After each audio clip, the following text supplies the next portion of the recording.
আসসালামু আলাইকুম সুপ্রিয় দর্শক, এনটিভির ইউরোপ নিউজে আপনাদের সবাইকে শুভেচ্ছা সহ আমন্ত্রণ। সাথে রয়েছে স্বপন হক। সংবাদের শুরুতেই জানিয়ে দেব শিরোনাম।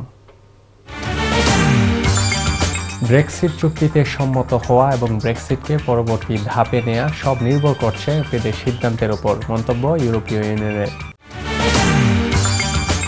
শামীমা বেগমের ব্রিটিশ নাগরিকত্ব প্রত্যাহারের সিদ্ধান্ত সরকারকে পুনর্বিবেচনা করার আহ্বান জানিয়েছেন শামীমার মা আসমা বেগম। এবং ঢাকা বিশ্ববিদ্যালয় কেন্দ্রীয় ছাত্র সংসদ ডাকসু নির্বাচন সম্পন্ন, ছাত্রলীগ ছাড়া সকল প্যানেলের নির্বাচন বর্জন।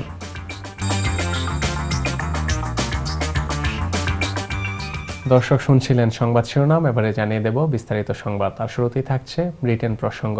যুক্তরাজ্য চলতি মাসে ইইউ ত্যাগ করার আগে একটি চুক্তিতে সম্মত হওয়া এবং ব্রেক্সিটকে পরবর্তী ধাপে নিয়ে যাওয়া এসব নির্ভর করছে 12 মার্চ মঙ্গলবার এমপিদের সিদ্ধান্তের উপর বলে জানিয়েছে ইউরোপীয় ইউনিয়ন। ইইউ কর্মকর্তারা বলছেন, মঙ্গলবার পার্লামেন্টে ব্রিটিশ প্রধানমন্ত্রীর প্রস্তাবিত চুক্তিটির উপর এমপিদের ভোটের আগে আইরিশ ব্যাকস্টপের বিষয়ে তারা নতুন আশ্বাস দিয়েছেন। এছাড়াও কর্মকর্তারা বলেন, এটি এখন কমন্সের বিষয়ে যে তারা এই বিষয়ে কি গুরুত্বপূর্ণ সিদ্ধান্ত নেবেন। এদিকে বিরোধী দল লেবার ও ক্ষমতাসীন টোরি পার্টির বেশ কয়েকজন এমপিরা প্রধানমন্ত্রী থেরেসা মেকে বলেছেন, চুক্তিটি নিয়ে দ্বিতীয়বার ভোট গ্রহণ আগে তার করা প্রতিশ্রুতিগুলোকে সম্মান দেখানো আবশ্যক। অপরদিকে ধারণা করা হচ্ছে মঙ্গলবারের ভোট স্থগিত বা পিছিয়ে দেয়া হতে পারে। তবে ডাউনিং স্ট্রিট নিশ্চিত করেছে নির্দিষ্ট সময়েই ভোট অনুষ্ঠিত হবে।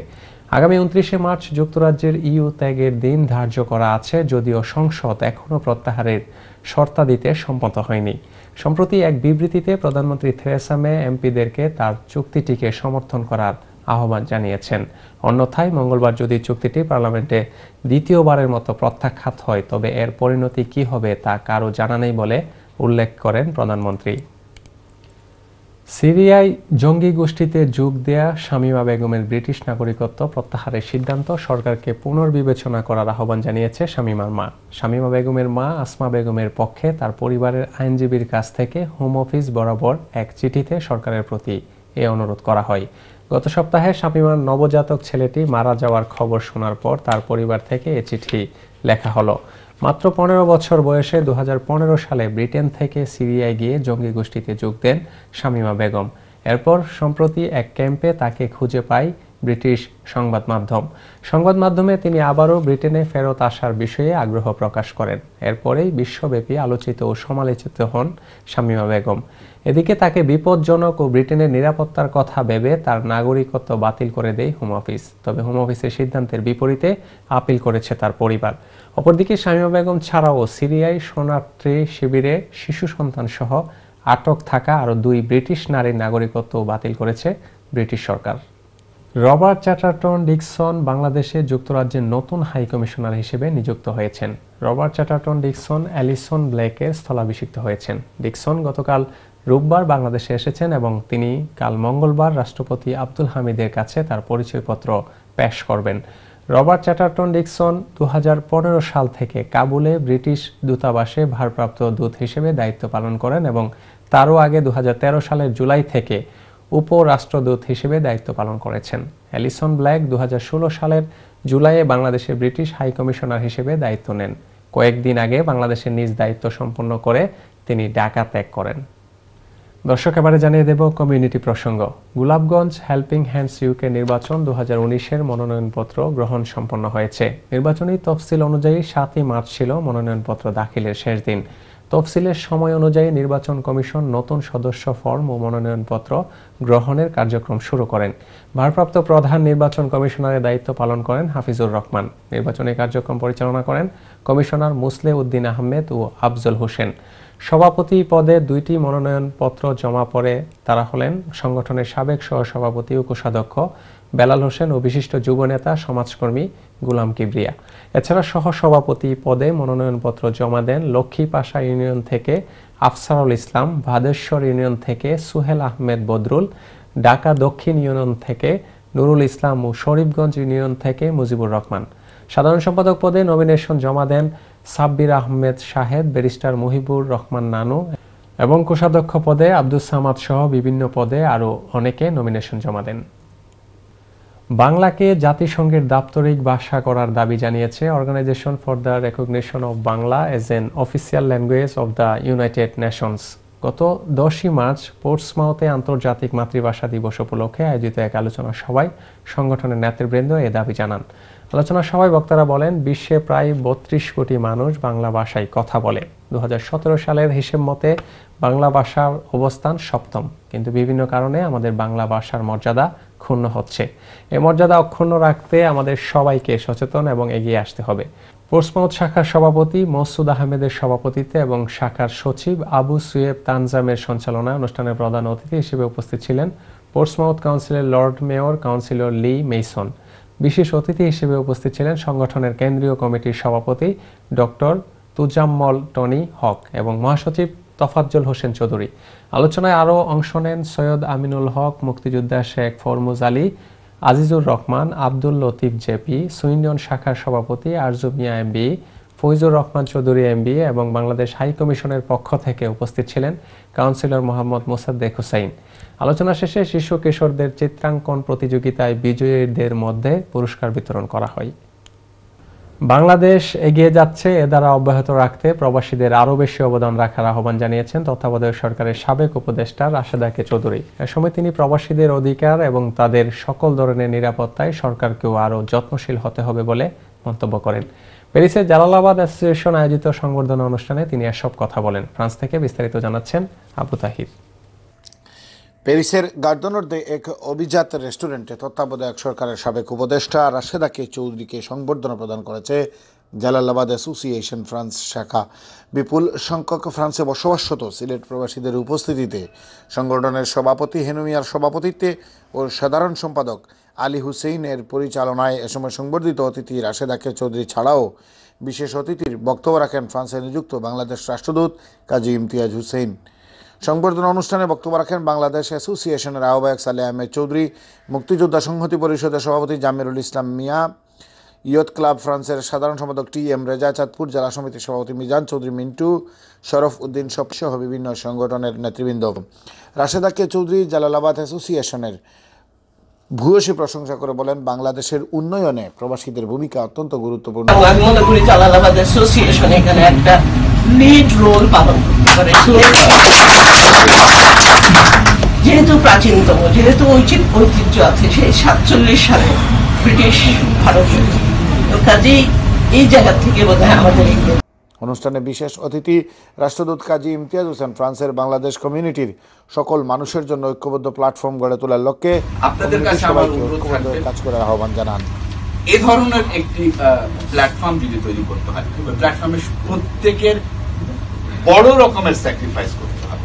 এই কারণে আমরা যদি সংঘবদ্ধ হতে পারি, সেখানে সবচেয়ে বড় যে প্রয়োজনীয়তাটা আসবে অন্য কিছু বাদে, যে আমরা কোনো পদ পদবীর জন্য নয়, বাংলাদেশের জন্য একতাবদ্ধ হচ্ছি, সেটি আমাদেরকে একটি বড় শক্তি দেবে।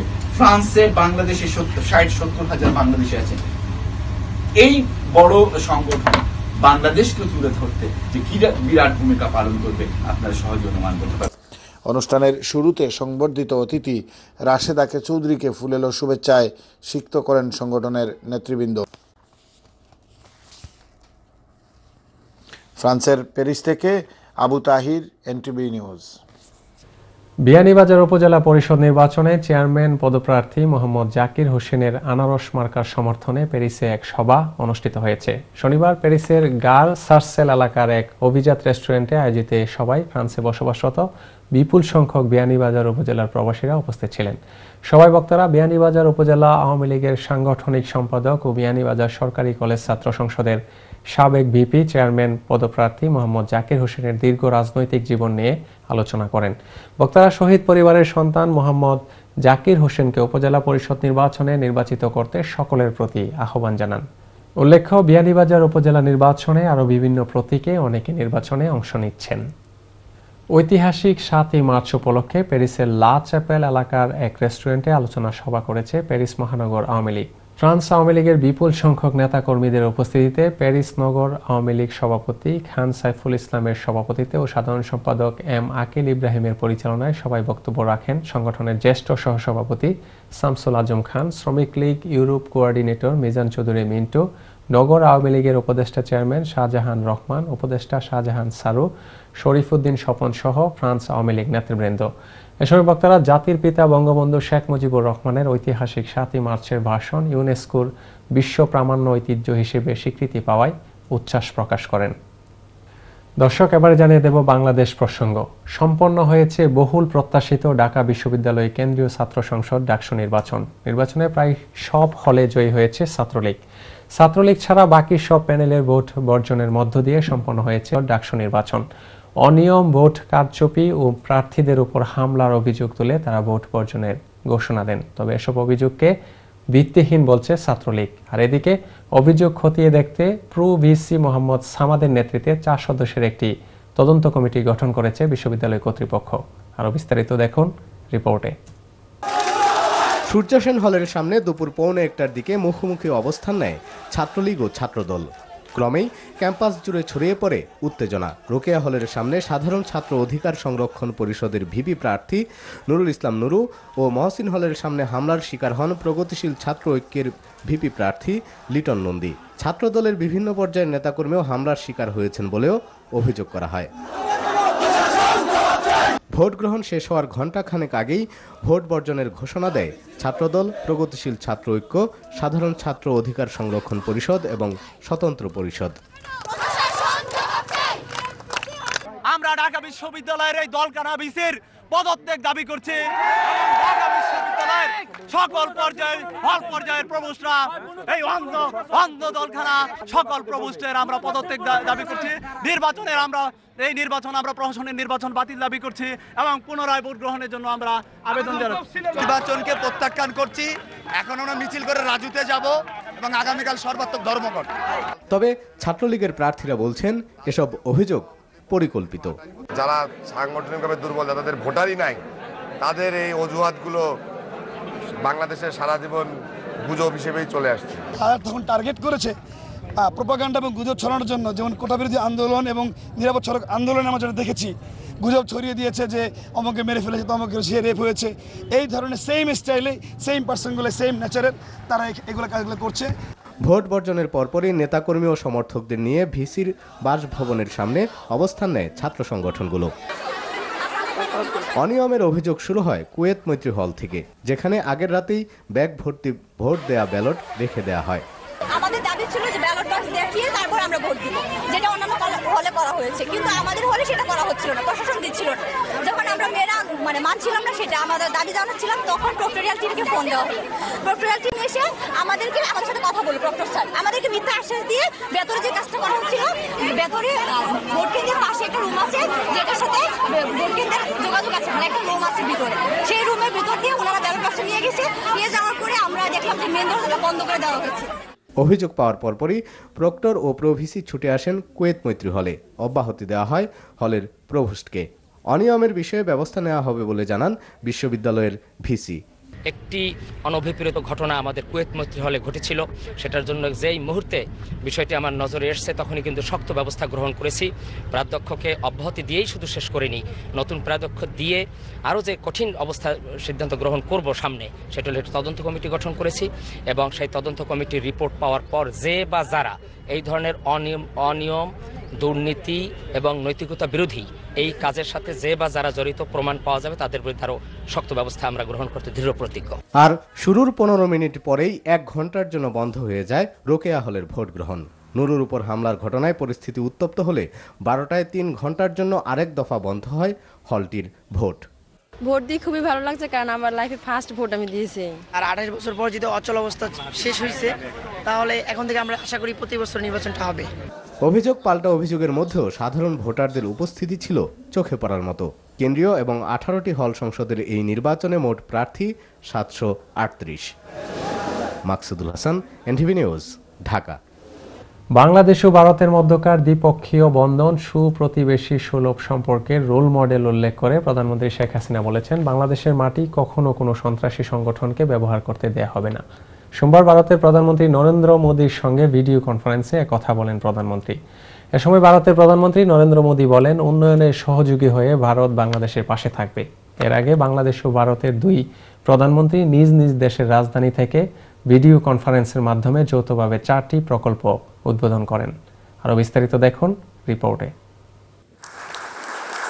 টানা তৃতীয়বারের মতো বাংলাদেশের প্রধানমন্ত্রীর দায়িত্ব নেওয়ার পর প্রথমবারের মতো সোমবার দুপুরে ভিডিও কনফারেন্সে মুখোমুখি হলেন দুই শীর্ষ নেতা, বাংলাদেশের প্রধানমন্ত্রী শেখ হাসিনা ও ভারতের প্রধানমন্ত্রী নরেন্দ্র মোদী।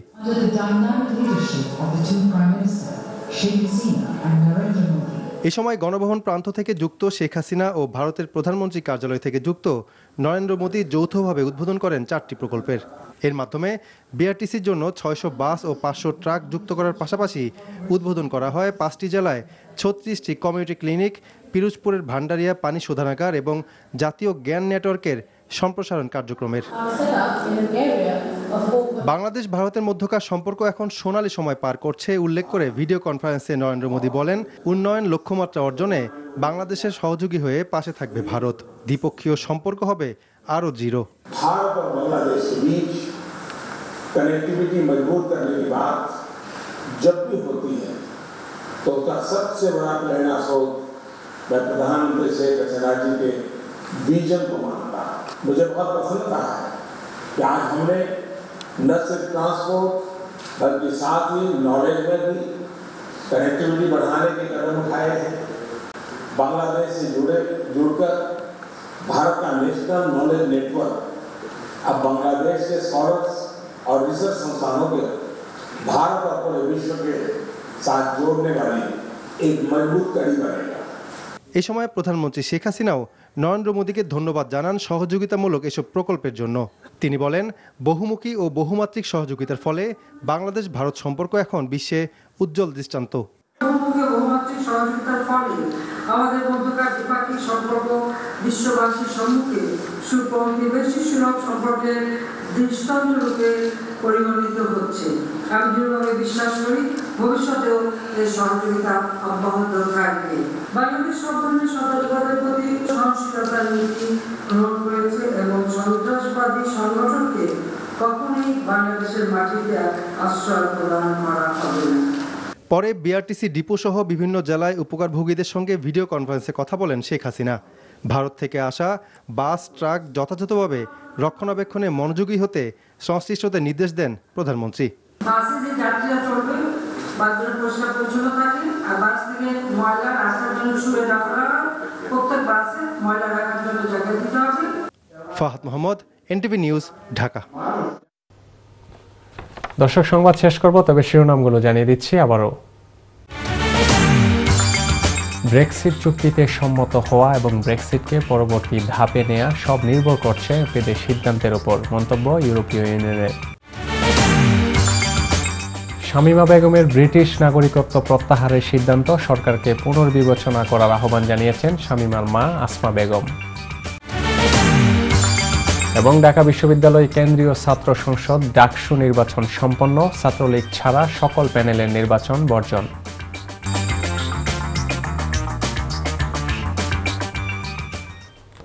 দর্শক, এ ছিল আমাদের হাতে থাকা এনটিভির ইউরোপ নিউজের সর্বশেষ আয়োজন। এই খবরের ভিডিও সহ আপডেট জানতে ভিজিট করুন www.europentv.com। এতক্ষণ সাথে থাকার জন্য সবাইকে ধন্যবাদ। আল্লাহ হাফেজ।